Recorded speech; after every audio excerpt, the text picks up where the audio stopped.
आज की इस कॉन्फ्रेंस में उपस्थित मंत्रिमंडल में मेरे सहयोगी श्री नरेंद्र तोमर जी, मनसुख मांडविया जी, पीयूष गोयल जी, कैलाश चौधरी जी, विदेशों से आए हुए कुछ मंत्रीगण, Guyana, Maldives, Mauritius, Sri Lanka, Sudan, Suriname और गाम्बिया के सभी माननीय मंत्रीगण, दुनिया के विभिन्न हिस्सों से कृषि, पोषण और स्वास्थ्य के क्षेत्र में काम करने वाले वैज्ञानिक और एक्सपर्ट्स, विविध एफपीओज और स्टार्टअप्स के युवा साथी, देश के कोने कोने से जुड़े लाखों किसान, अन्य महानुभाव, देवी और सज्जनों, आप सभी को ग्लोबल मिलेट कॉन्फ्रेंस के आयोजन के लिए हार्दिक शुभकामनाएं।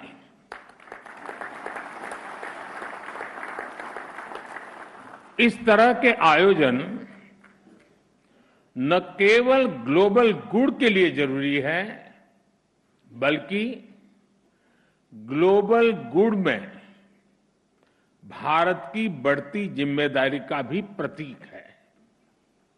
साथियों, आप भी जानते हैं कि भारत के प्रस्ताव और प्रयासों के बाद ही संयुक्त राष्ट्र ने 2023 को इंटरनेशनल मिलेट ईयर घोषित किया है। जब हम इसे किसी संकल्प को आगे बढ़ाते हैं तो उसे सिद्धि तक पहुंचाने की जिम्मेदारी भी उतनी ही अहम होती है। मुझे खुशी है कि आज विश्व जब इंटरनेशनल मिलेट ईयर मना रहा है तो भारत इस अभियान की अगुवाई कर रहा है।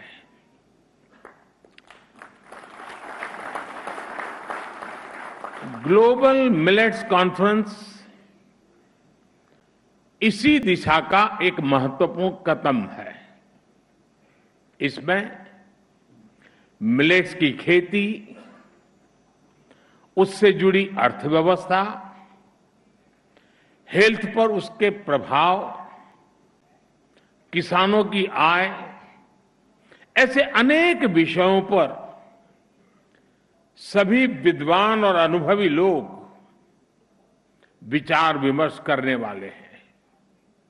इसमें ग्राम पंचायतें, कृषि केंद्र, स्कूल, कॉलेज और एग्रीकल्चर यूनिवर्सिटीज भी हमारे साथ शामिल है। इंडियन एम्बेसी से लेकर कई देश भी आज हमारे साथ जुड़े हैं। भारत के 75 लाख से ज्यादा किसान आज वर्चुअली हमारे साथ इस समारंभ में मौजूद है। ये भी इसके महात्म्य को दर्शाता है। मैं एक बार फिर आप सभी का हृदय से स्वागत करता हूं, अभिनंदन करता हूं। अभी यहां मिलेट्स पर स्मारक डाक टिकट और सिक्के का भी विमोचन किया गया है। यहां बुक ऑफ मिलेट स्टैंडर्ड्स को भी लॉन्च किया गया है और इसके साथ ही आईसीएआर के Indian institute of millets research को ग्लोबल सेंटर ऑफ एक्सीलेंस घोषित किया गया है। और यहां मंच पर आने से पहले मैं एग्जीबिशन देखने गया था। मैं आप सबसे भी, और जो लोग इन दिनों दिल्ली में हो या दिल्ली आने वाले हो, उनसे भी आग्रह करूंगा कि एक ही जगह पर मिलेट्स की पूरी दुनिया को समझना,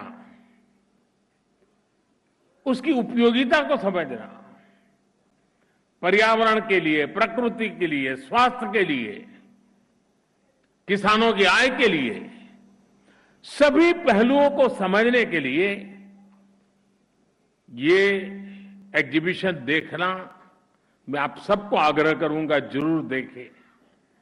हमारे युवा साथी किस प्रकार से नए नए स्टार्टअप लेकर के इस फील्ड में आए हैं, ये भी अपने आप में प्रभावित करने वाला है। ये सभी भारत के कमिटमेंट, भारत की प्रतिबद्धता को प्रदर्शित करते हैं। फ्रेंड्स, ग्लोबल मिलेट्स कॉन्फ्रेंस से जुड़े विदेशी अतिथियों को लाखों किसानों के सामने मैं आज एक जानकारी भी दोहराना चाहता हूं। मिलेट्स की ग्लोबल ब्रांडिंग, कॉमन ब्रांडिंग को देखते हुए भारत में मिलेट्स या मोटे अनाज को अब श्री अन्न की पहचान दी गई है। श्री अन्न केवल खेती या खाने तक सीमित नहीं है। जो लोग भारत की परंपराओं से परिचित है, वो ये भी जानते हैं कि हमारे यहां किसी के आगे श्री ऐसे ही नहीं जुड़ता है। जहां श्री होती है, वहां समृद्धि भी होती है और समग्रता भी होती है। श्री अन्न भी भारत में समग्र विकास का एक माध्यम बन रहा है। इसमें गांव भी जुड़ा है, गरीब भी जुड़ा है। श्री अन्न यानी देश के छोटे किसानों की समृद्धि का द्वार।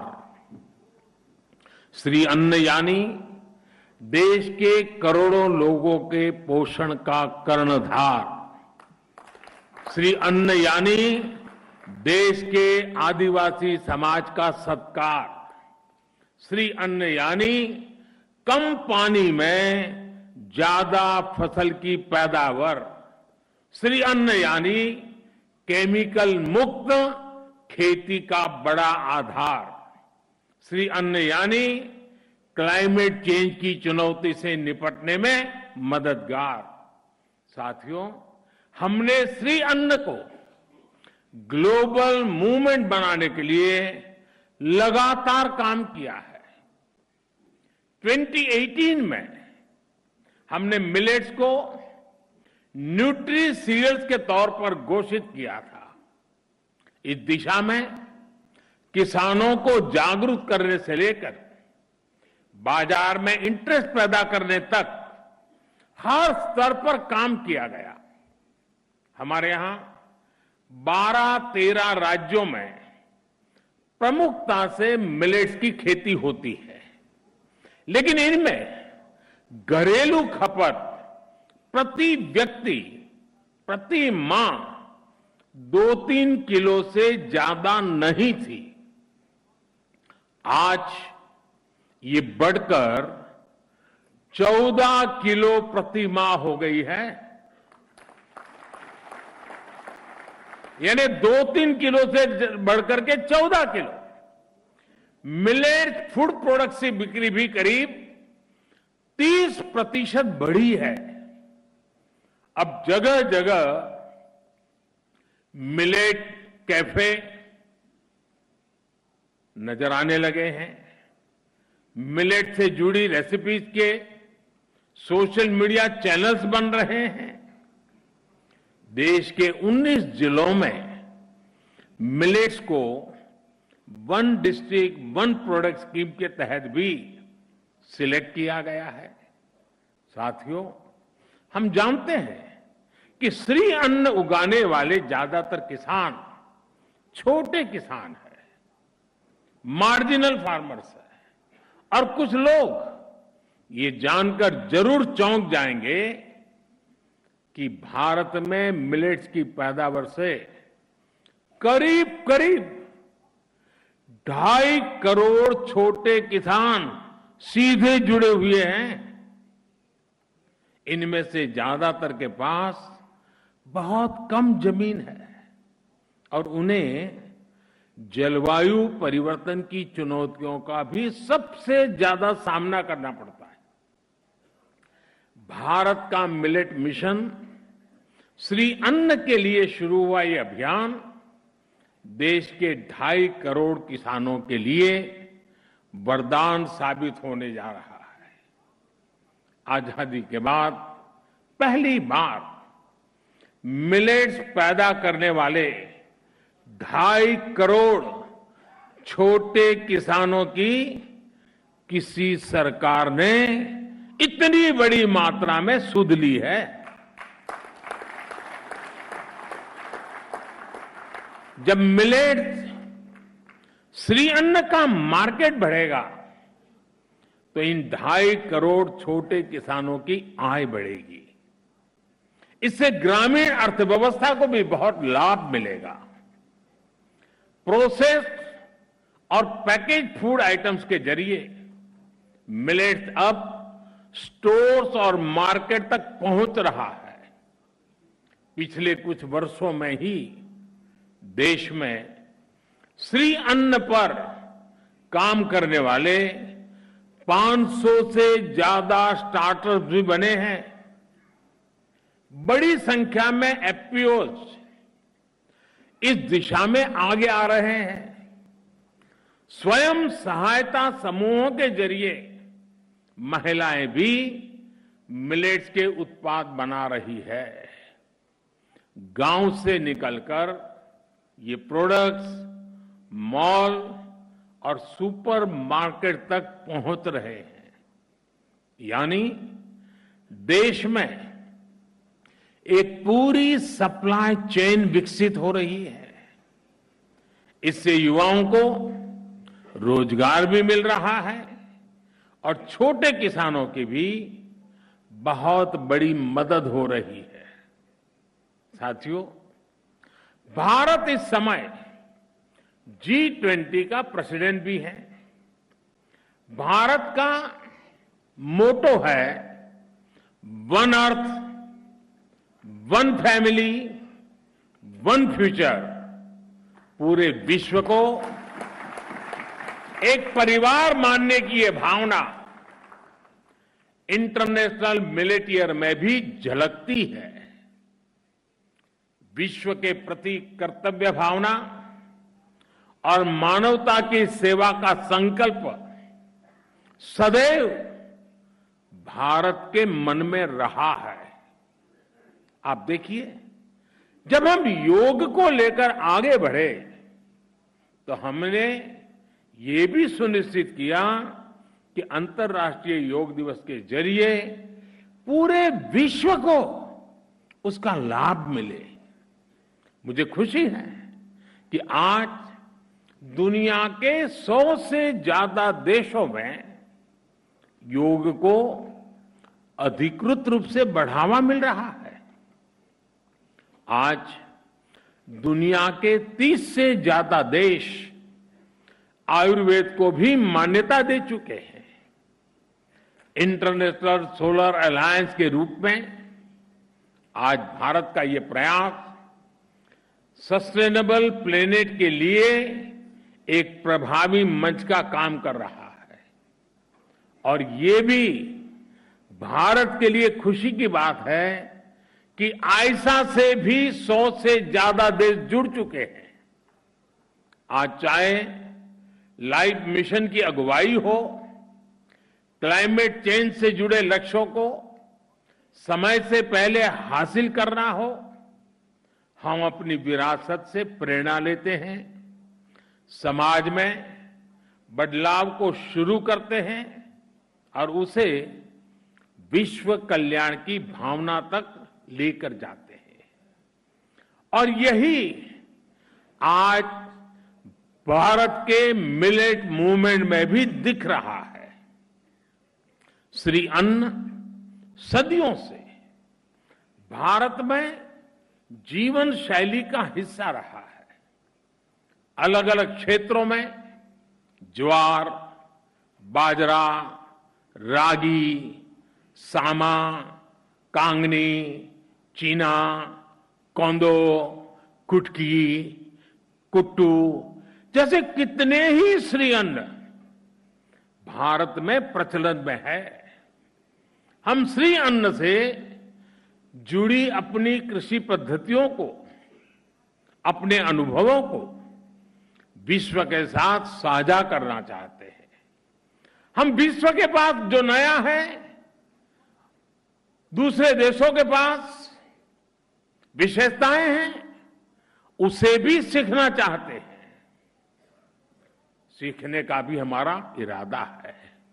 इसलिए जिन मित्र देशों के एग्रीकल्चर मिनिस्टर यहां उपस्थित हैं, मैं उनसे विशेष आग्रह है कि हम इस दिशा में एक स्टेबल मैकेनिज्म डेवलप करें। इस मैकेनिज्म से आगे चलकर फील्ड से लेकर मार्केट तक, एक देश से दूसरे देश तक एक नई सप्लाई चेन विकसित हो, ये हम सबकी साझा जिम्मेदारी है। साथियों, आज इस मंच पर मैं मिलेट्स की एक और ताकत पर जोर देना चाहता हूं। मिलेट्स की यह ताकत है इसका क्लाइमेट रेजिलिएंट होना। बहुत एडवर्स क्लाइमेटिक कंडीशन में भी मिलेट्स का आसानी से उत्पादन हो जाता है। इसकी पैदावार में अपेक्षाकृत पानी भी कम लगता है, जिससे वाटर क्राइसिस वाली जगहों के लिए एक पसंदीदा फसल बन जाती है। आप सब जानकार लोग जानते हैं कि मिलेट्स की एक बड़ी खूबी यह है कि इसे केमिकल के बिना भी प्राकृतिक तरीके से उगाया जा सकता है। यानी मिलेट्स मानव और मिट्टी दोनों के स्वास्थ्य को सुरक्षित रखने की गारंटी देता है। साथियों, जब हम फूड सिक्योरिटी की बात करते हैं तो हम जानते हैं कि आज दुनिया दो तरह की चुनौतियों से जूझ रही है। एक तरफ ग्लोबल साउथ है, जो अपने गरीबों की फूड सिक्योरिटी को लेकर चिंतित है। दूसरी तरफ ग्लोबल नॉर्थ का हिस्सा है, जहां फूड हैबिट से जुड़ी बीमारियों एक बड़ी समस्या बनते जा रहे हैं। यहां खराब पोषण एक बहुत बड़ा चैलेंज है। यानी एक तरफ फूड सिक्योरिटी की समस्या तो दूसरी तरफ फूड हैबिट्स की परेशानी। दोनों ही जगहों पर इस बात को लेकर चिंता जताई जा रही है कि पैदावार के लिए भारी मात्रा में केमिकल इस्तेमाल हो रहा है। लेकिन श्री अन्न ऐसी हर समस्या का भी समाधान देते हैं।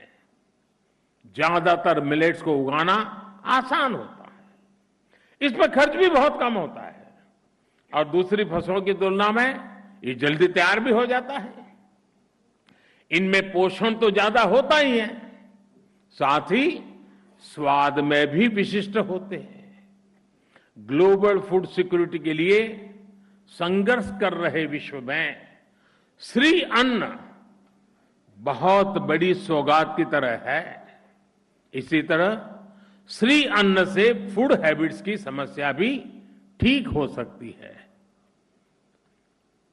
हाई फाइबर वाले इन फूड्स को शरीर और सेहत के लिए बहुत फायदेमंद माना गया है। इनसे लाइफस्टाइल रिलेटेड बीमारियों को रोकने में बड़ी मदद मिलती है। यानी पर्सनल हेल्थ से लेकर ग्लोबल हेल्थ तक हमारी कई समस्याओं के हल में श्री अन्न से हम जरूर रास्ता खोज सकते हैं। साथियों, मिलेट्स के क्षेत्र में काम करने के लिए हमारे सामने अभी अनंत संभावनाएं मौजूद है। आज भारत में नेशनल फूड बास्केट में श्री अन्न का योगदान केवल 5-6% है। भारत के वैज्ञानिकों को, कृषि क्षेत्र के जानकारों से मेरा आग्रह है कि हमें इसे बढ़ाने के लिए तेजी से काम करना होगा। हमें हर साल के लिए अचीवेबल टारगेट सेट करने होंगे। देश ने फूड प्रोसेसिंग सेक्टर को बूस्ट देने के लिए पीएलआई स्कीम भी शुरू की है। इसका ज्यादा से ज्यादा लाभ मिलेट सेक्टर को मिले, ज्यादा से ज्यादा कंपनियां मिलेट प्रोडक्ट्स बनाने के लिए आगे आए, इस दिशा को, इस सपने को सिद्ध करना हमें सुनिश्चित करना होगा। कई राज्यों ने अपने यहां पीडीएस सिस्टम में श्री अन्न को शामिल किया है। दूसरे राज्यों में भी इस तरह के प्रयास शुरू किए जा सकते हैं। मिड डे मील में भी श्री अन्न को शामिल करके हम बच्चों को अच्छा पोषण दे सकते हैं, खाने में नया स्वाद और विविधता जोड़ सकते हैं। मुझे विश्वास है इन सभी बिंदुओं पर इस कॉन्फ्रेंस में विस्तार से चर्चा होगी और उन्हें इंप्लीमेंट करने का रोड मैप भी तैयार किया जाएगा। हमारे अन्नदाता के और हम सबके साझा प्रयासों से श्री अन्न भारत की और विश्व की समृद्धि में नई चमक जोड़ेगा। इसी कामना के साथ आप सभी का मैं हृदय से बहुत बहुत धन्यवाद करता हूं और हमारे दोनों देशों के राष्ट्राध्यक्षों ने समय निकाल कर हमें जो संदेश भेजा, उन दोनों का भी मैं हृदय से आभार व्यक्त करता हूं। बहुत बहुत धन्यवाद।